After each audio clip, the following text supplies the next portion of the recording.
Hi, if you're a student and you're looking to maximize the usage of this tablet, the Samsung Galaxy Tab A 2019 8-inch model, or maybe you have something similar, just different brand and different size, but it's an Android tablet, then you've come to the right place because I've got some tips that I found in the process of setting it up and using it for some time that I think would help you to make the most of your online learning experience. Let's take a look. The first thing that you might want to do is to set up the device at a place with unlimited internet. I'm saying this because a lot of you might be using the device with a mobile data plan that usually has a cap. And I don't think you want to waste your precious internet data on updating all these apps which you may not even use in the first place. So in order to avoid that, perhaps you could visit one of the many cafes and restaurants that do offer free internet, usually unlimited, and try to download all the programs and apps that you need in one go, just to save yourself the headache later. The second thing that I want to highlight is to try and remove as much software as possible from the very get-go. Before you even start using the device, it would make sense for you to trim down all the unnecessary apps. With a budget tablet like this, it is important to keep it running fast by making sure that you do not have any unnecessary apps stealing your speed and data in the background.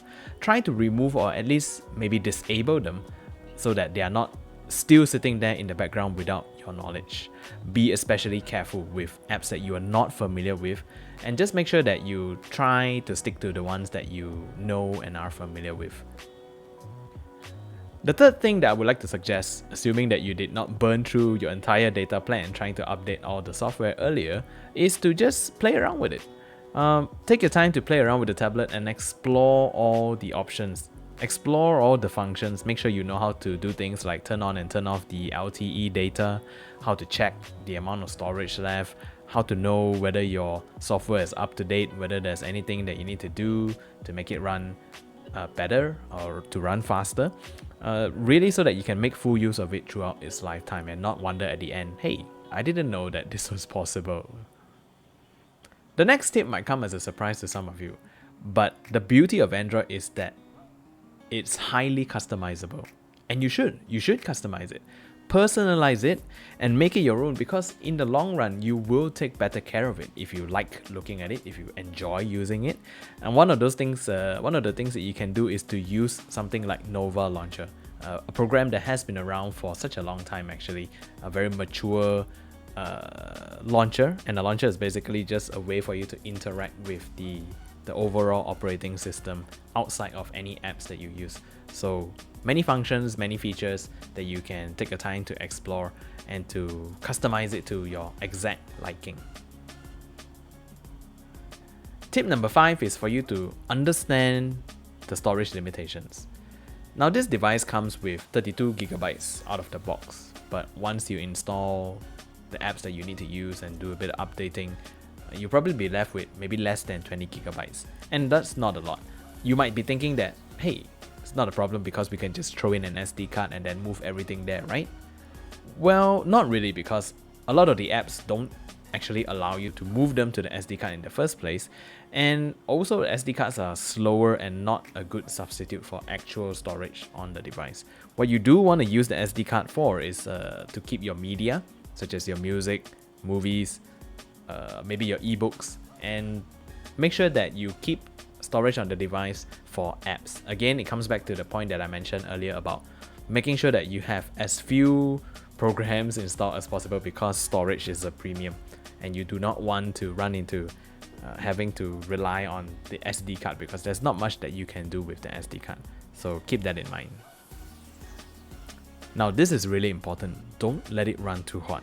It is not good to keep the tablet running too hot because it will slowly but surely ruin the battery. Try to avoid over-stressing the battery by not charging it and using it at the same time. This does mean, however, that you're going to need to plan in advance how you're going to use it. So you're going to need to consider whether you have a class the next day and whether you would have enough time to charge the tablet. It will be best to just charge it whenever you have it lying around and you're not using it, because that would make sure that That will help you to ensure that the device always has some charge in it. And also, one thing to keep in note is that there is no fast charging. This does take a while to charge. I was charging it from maybe 10+% earlier up to about 96. It took forever. Well, not forever, but it did take a few hours, so you're gonna need to plan ahead. Try to avoid suddenly needing to use it for Zoom and also to take notes and to watch videos, and then you're running out of battery and you just gotta charge it and leave it there toasting in all that heat. Point number 7 is for you to remember that the tablet is an extension. If you have a separate laptop to use, and I hope you do, keep in mind that the tablet works much better as a secondary device rather than as the main device. It is really good for watching videos and also maybe to read ebooks, but not quite that good for doing heavy work like typing out a long essay, for example. Keep this in mind so that you don't waste time doing inefficient work on the tablet when the same task could be done much quicker on a computer instead. However, if the tablet is the main and only device that you have to use for online classes, don't worry, because you can add accessories to make a tablet even more useful. You totally could.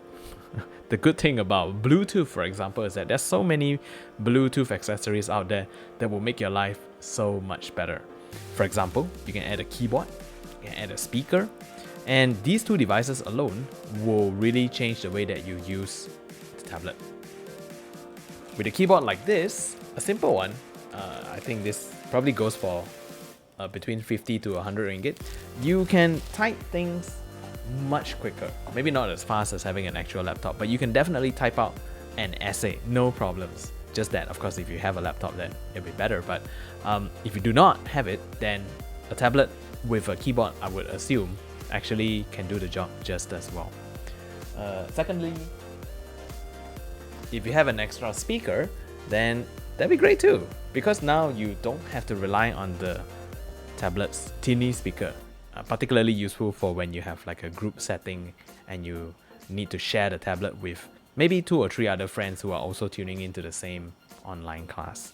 Then yes, you can easily add a speaker to the tablet and make it into a group study device rather than just a personal computing extension.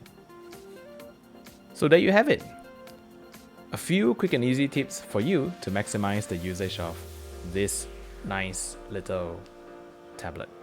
Not the perfect device by any stretch, but definitely has its uses and can be a great ally in making sure that when you take your next online class, that you can do the work properly, that you can concentrate during the explanations, that you can catch what your teacher is trying to say, that you are present on time, able to join, able to show your face, and able to interact by responding to questions. And all these things should add up to a much better experience. Hopefully you've learned something today and you will learn even more after this. Thank you so much for watching. See you all next time.